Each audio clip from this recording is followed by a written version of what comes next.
সবাইকে স্বাগতম জানাচ্ছি কলিস রেসিপিতে। আবারও চলে এলাম মুচমুচে স্বাদের একটি পিঠার রেসিপি নিয়ে। আর রেসিপিটি হচ্ছে সাবুদানার পিঠা।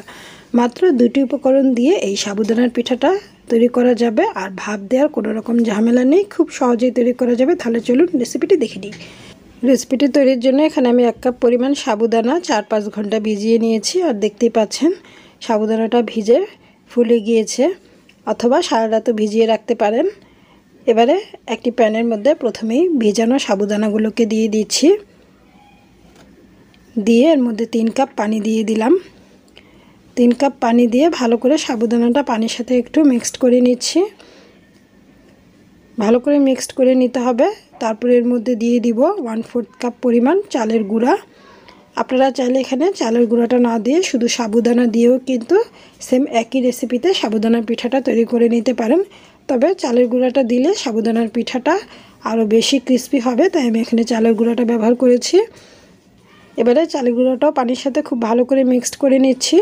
ভালো করে মিক্সড করে নেওয়া হয়ে গেলে একেবারে চিমটি পরিমাণে একটু লবণ দিয়ে দিচ্ছি। এবারে এটাকে নাড়তে থাকবো আর চুলার আঁচ হাইতে রেখে এটাকে রান্না করে নেব যতক্ষণ পর্যন্ত না এটা খুব ভালো করে ফুটে ওঠে। ভালো করে ফুটে ওঠার পর চুলার আঁচটা হাই থেকে মিডিয়াম করে দেব। মিডিয়াম করে দিয়ে প্রায় 8 থেকে 10 মিনিটের মতো এটাকে রান্না করে নিতে হবে। আমি 7-8 মিনিটের মতো রান্না করে নিয়েছি। আর দেখতেই পাচ্ছেন এরই মাঝখানে সাবুদানাটা কিন্তু খুব সুন্দরভাবে হয়ে গিয়েছে। আর যে পরিমাণ পানি দিয়েছিলাম সেই পানিটাও টেনে গিয়েছে। দেখতেই পাচ্ছেন এর ঘনত্বটা ঠিক কেমন হবে। তবে আপনারা যদি শুধু সাবুদানা দিয়ে করেন সেক্ষেত্রে কিন্তু এই মিশ্রণটা আর কিছুটা পাতলা হবে। আর এখন এটাকে চুলা থেকে নামিয়ে নিচ্ছি। চুলা থেকে নামিয়ে গরম থাকা অবস্থাতেই কিন্তু এটা পিঠার শেপ দিয়ে নিতে হবে। ছড়ানো একটি থালির মধ্যে সামান্য একটু তেল ব্রাশ করে নিয়ে তারপরে পিঠাগুলো দিয়ে দিচ্ছি। জাস্ট 1 চামচ করে দিয়ে চামচটাকে চারপাশ থেকে ঘুরিয়ে গোলাকৃতির শেপ তৈরি করে নিচ্ছি। একইভাবে সবগুলো পিঠা আমি তৈরি করে নেব। প্রথমে একটি থালির মধ্যে আমি পিঠাগুলো তৈরি করে নিয়েছি, আর এই থালিটা এখন রোদে নিয়ে যাব। দেখতেই পাচ্ছেন পিঠার সাইজগুলো ঠিক কেমন হয়েছে। খুব বেশি পাতলা করা যাবে না, একটু মোটা করে দিতে হবে, তা না হলে শুকানোর পরে কিন্তু এগুলো উঠানো যাবে না। যেহেতু অনেকগুলো সাবুদানার মিশ্রণ, তাই শুধু থালির মধ্যে দিয়ে পিঠাগুলো তৈরি করা যাবে না। তাই একটি বড় পলিথিনের উপরেও আমি একই প্রসেসে পিঠাগুলো ছড়িয়ে দিয়েছি। অবশ্যই পিঠাগুলো দেওয়ার আগে পলিথিনটা ভালো করে পরিষ্কার করে ছাদে বিছিয়ে নিয়ে তারপর উপরে পিঠাগুলো দিয়ে 4 থেকে 5 ঘন্টা রোদে শুকিয়ে নেবেন। আর তা না হলে ছোটো ছোটো প্লেটে করেও পিঠাগুলো চুলার নিচে দিয়েও আপনারা শুকিয়ে নিতে পারেন। আমি প্রায় 4-5 ঘন্টার মতো পিঠাগুলো শুকিয়ে নিয়েছি। আর দেখতেই পাচ্ছেন পিঠাগুলো কতটা স্বচ্ছ হয়েছে দেখতে, আর খুবই পাতলা।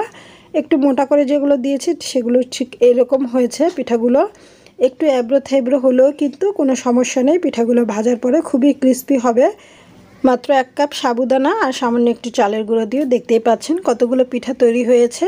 আর এই পিঠাগুলো খেতে কিন্তু ভীষণ মজার। এবার আমি চলে যাচ্ছি পিঠাগুলোকে ফ্রাই করার জন্য। একটি প্যানে পর্যাপ্ত পরিমাণ তেল বেশ ভালো করে গরম করে নিতে হবে। অবশ্যই তেলটার জন্য বেশ ভালোভাবে গরম থাকে সেটা অবশ্যই খেয়াল রাখতে হবে, তা না হলে পিঠাগুলো ছাড়ার পর কিন্তু এভাবে করে ফুলে উঠবে না বা বড় হয়ে যাবে না, আর পিঠাগুলো ক্রিস্পিও হবে না। দেখতেই পাচ্ছেন তেলে ছাড়ার সাথে সাথেই কিন্তু পিঠাটা হয়ে গিয়েছে। কয়েক সেকেন্ডের মতো সময় লাগবে এক একটা পিঠা হতে। আর পিঠাগুলো ছাড়ার পর কিন্তু অনেকটাই বড় হয়ে যাচ্ছে, দেখে নিশ্চয়ই বুঝতে পারছেন কতটা ক্রিস্পি হবে এই পিঠাগুলো খেতে, আর ভীষণ মজাদার। ছোটোখাটো খিদেতে কিংবা বিকেলে হুটহাট মেহমান আসলে কিন্তু আমরা এই পিঠাগুলো ভেজে সার্ভ করতে পারি, কিংবা টি টাইম স্ন্যাক্স হিসেবেও আমরা এই পিঠাগুলো খেতে পারি। পিঠাগুলো তৈরি করার পর যে কোনো একটা এয়ারটাইট বয়ামে ভরে 6 মাস পর্যন্ত সংরক্ষণ করা যাবে। আর দেখতেই পাচ্ছেন পিঠাগুলো কতটা ক্রিস্পি হয়েছে। বড় থেকে ছোট সকলেই ভীষণ পছন্দ করবে এই পিঠাগুলো। আর বানানো কিন্তু একেবারেই সহজ, কোনো রকম ভাপ দেওয়ার ঝামেলা নেই।